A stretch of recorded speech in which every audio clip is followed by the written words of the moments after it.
అందరికీ నమస్కారం. లక్ష్మీ నరసింహస్వామి చూడగానే లైక్ చేయండి, సబ్స్క్రైబ్ చేయండి. మీనరాశి వారికి ఇప్పుడు కొన్ని ఇబ్బందులు పడబోతున్నారు. ఈ అమావాస్య తర్వాత వీళ్ళ జీవితంలో కొంతమంది వ్యక్తులు వీళ్ళ మీద కనుదిష్టితో వీళ్ళు కొన్ని సమస్యలు పడబోతున్నారు.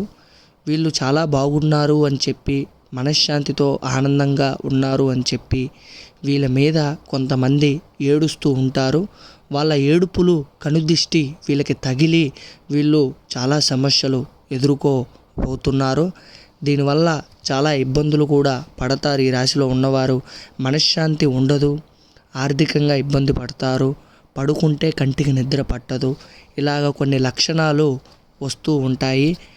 మరి దీనికి పరిష్కారం ఏంటి అంటే, పైనున్న నెంబర్కి మీరు ఫోన్ చేస్తే మీ ప్రతి ఒక్క సమస్య గురువుగారు పరిష్కారం చేస్తారు. గుప్త నిధులు తీయబడును, చేతబడి నివారణ చేయబడును, స్త్రీ పురుష వశీకరణ ఎటువంటి సమస్యకైనా పరిష్కారం చేస్తారు.